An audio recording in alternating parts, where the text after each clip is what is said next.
I'm gonna put my hair back a little better here.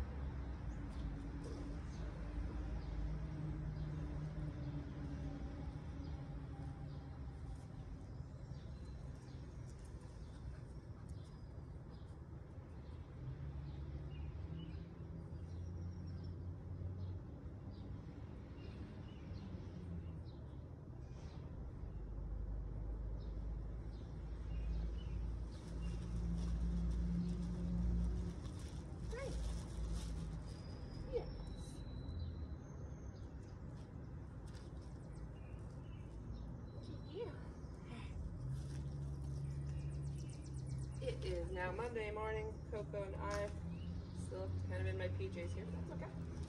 Coco and I are going to be working on, see, that trick that I talked about yesterday, how she lunges and pulls. That's what she does because she knows there's a toy right there. She carried out and dropped if she wants it, and that lunge and pull typically works for her. So I'm trying my hardest not to move. I did a little bit there the first one because I didn't catch it, but when I see her loading up to do it, all I'm doing is when she lunges forward right before she hits, I'm offering a little bit of a pop back. I'm not doing much, it's mostly her momentum, but I absolutely want to start disagreeing with that behavior. It's dangerous, it's rude, and each time she gets to do it and gets towards the reward, it's really strengthening that behavior. So, thank you. Good girl. Yes. I'm not just telling her what she can't do. I'm heavily reinforcing and paying things that I'd much rather see. So I'm trying to tip the scale onto the side of it pays to be polite, sit, check in, look at me, follow me. When you try to do those silly lunge and pull things, you don't get the reward. It's a little uncomfortable, just don't do it. So we're just gonna do our walking back and forth, just like we did yesterday. When she passes me, I'm just gonna do a 180, turn the opposite direction. When she's with me, I'm gonna talk to her, tell her how nice she is. If she's into food, she's had her breakfast for the most part, I will give her food. I told you you're gonna be sad you brought that toy out here, because I knew you weren't gonna carry it.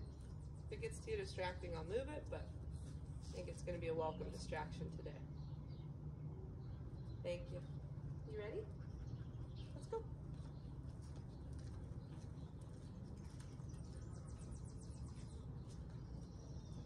Now when she does pass me, I'm collecting leash when she's with me.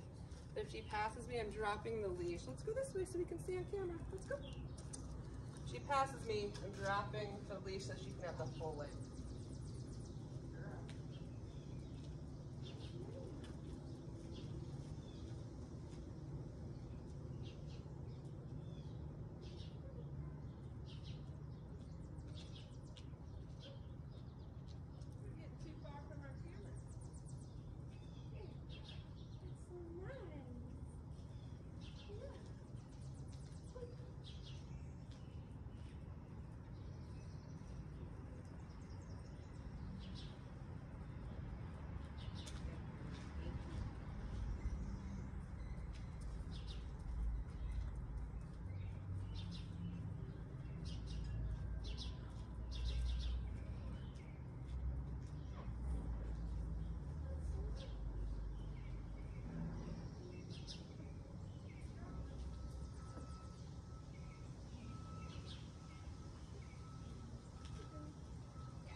It's in my hand.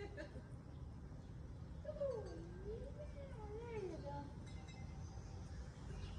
I kicked the rock right when I went to hand her a treat. She was trying to find it. Good. Yes.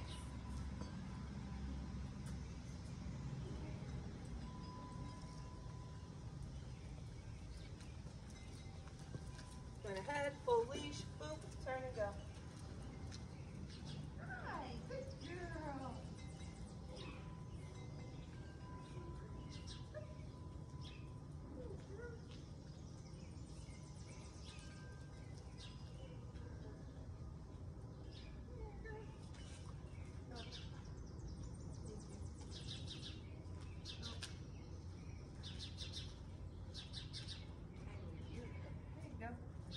sometimes she goes out to the side. If I can, I'm turning. Otherwise, I'm just kind of pulling her back to where she could be. Let's go. There we go. You're so nice. Go ahead, drop the leash, turn.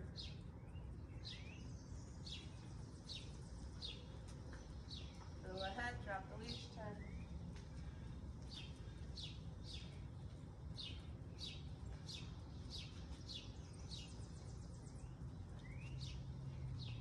She goes to the wrong side, I'm just reeling her back in. So you see, she's playing a little bit of a game with me now.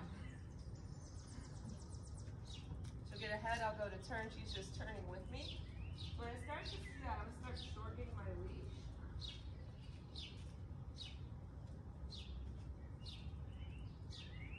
Because before she was counting on that whole 10 foot of leash, so now she's got about 3 foot. No. I don't mind if she holds the leash in her mouth. She is a retrieving breed. But when she starts biting the leash and tugging, I'm going to stop it, address it, remove the leash, and start again. Let's go. So I'm shortening the line on her more to where she would be walking naturally, so she can't play the game.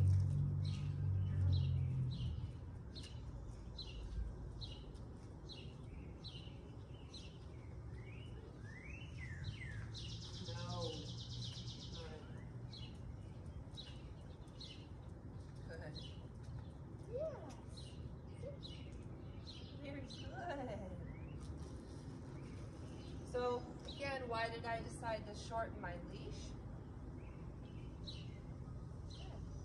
It was when she started to make a game of, she figured out how long she has before the little pop hit. So when I was turning, she was getting out but turning before the pop and then running ahead. So she kind of figured out the little bubble she had, which is good. I want her to do that. That means she's understanding the game. What a good girl. But now the game's going to change a little bit. And I shorten the leash to more of what the natural leash should look like, with her next to me, soft little J in the buckle. Good job. So now let's go. If she goes ahead, she didn't have that whole 6 foot turn, so it's going to catch her a bit earlier by surprise. Good job. What a good girl.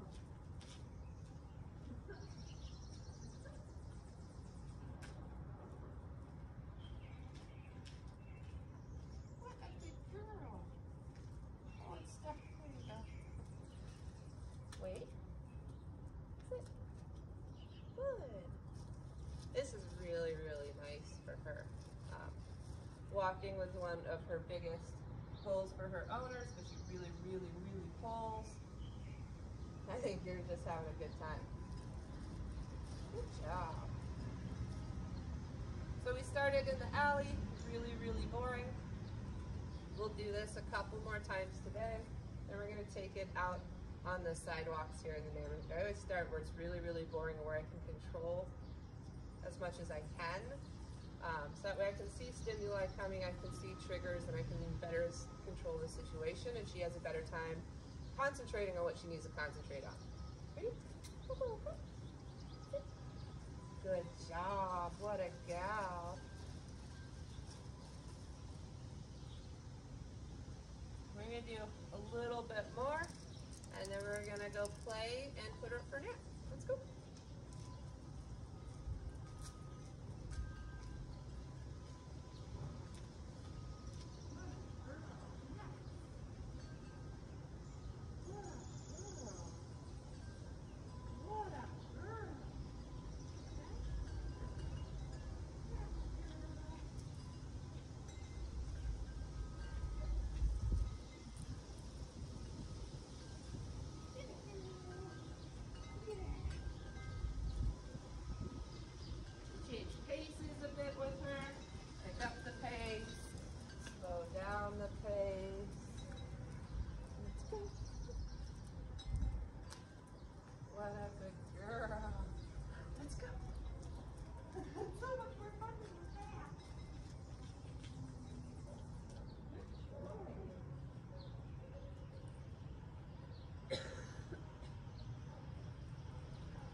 out for a second too.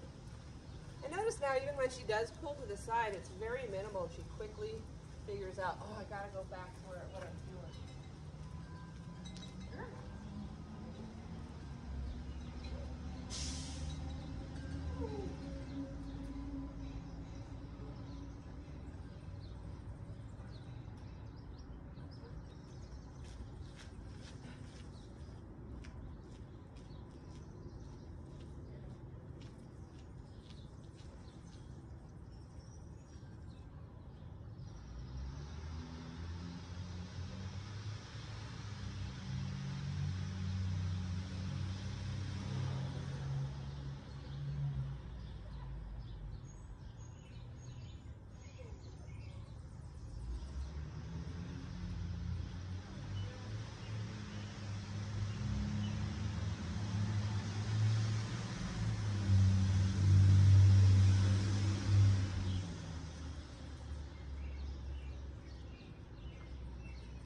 Back in a little.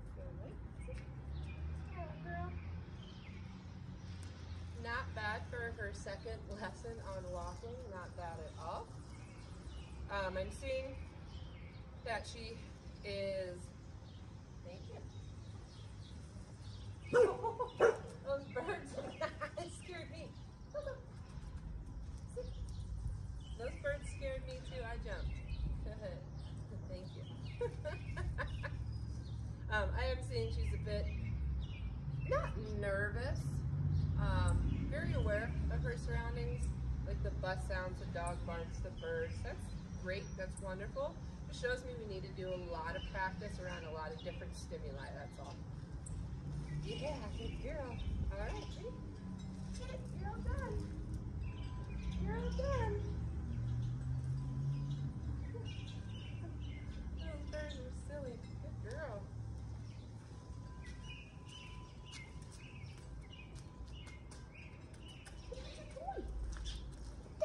Look at that sad toy sitting there. All sad by itself. You get that toy. Get it. Let's go.